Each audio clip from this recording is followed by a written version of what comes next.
ఈరోజు ఇప్పుడు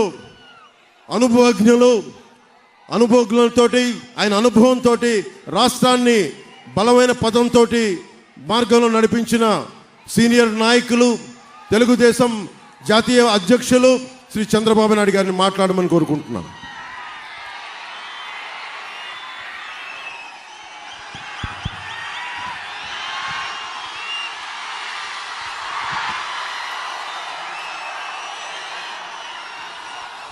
ఏం తమ్ముళ్ళు హుషారుగా ఉన్నారా? నిడదవోలు 40 ఏళ్ళుగా చాలాసార్లు వచ్చాను నిడదవోలుకి. ఈరోజు మిమ్మల్ని చూస్తూ ఉంటే నాకు అనిపిస్తూ ఉంది, మీరు నిర్ణయం చేసేశారు అప్పుడే. మే 13 లాంఛనమే, గెలవబోయేది ఎన్డీఏ. అవునా తమ్ముళ్ళు? మొట్టమొదటిసారిగా 3 పార్టీల రాష్ట్ర అధ్యక్షులు ప్రజల్ని చైతన్యవంతులు చేయడానికి వారాహి నుంచి ప్రజాగళం వినిపిస్తున్నాం. నేను మొన్నటి వరకు మిత్రుడు పవన్ కళ్యాణ్ గారు వారాహి అంటే నేను విన్నాను, కానీ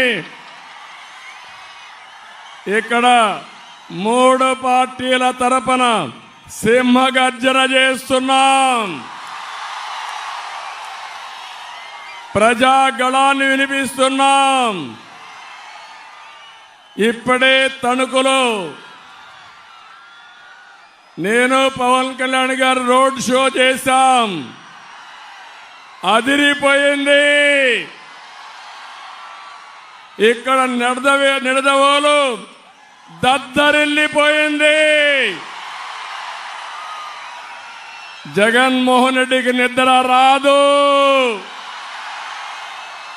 ఇది చూసిన తర్వాత గుండె పగిలిపోవడం ఖాయం. ఎంత ఉత్సాహం అంటే, నేను రాజకీయాల్లో ఉన్నాను, కానీ ఏదైతే ఒక పక్కన పవన్ కళ్యాణ్ గారు పవర్ స్టార్,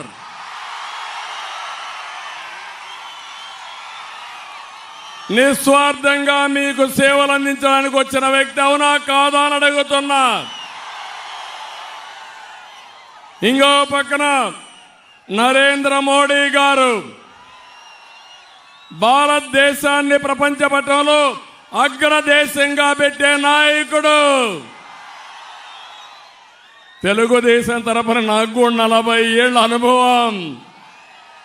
తమ్ముళ్ళు, ఇవన్నీ కలిసిన తర్వాత జగన్మోహన్ రెడ్డి ఒక లెక్క అని మీకు తెలియజేస్తున్నా. నిలబడతాడా అని తెలియజేస్తున్నా. మిమ్మల్ని అడుగుతున్నా,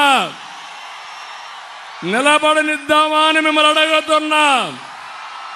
ఇంటికి పంపించడానికి సిద్ధమా అని మిమ్మల్ని కోరుతున్నా.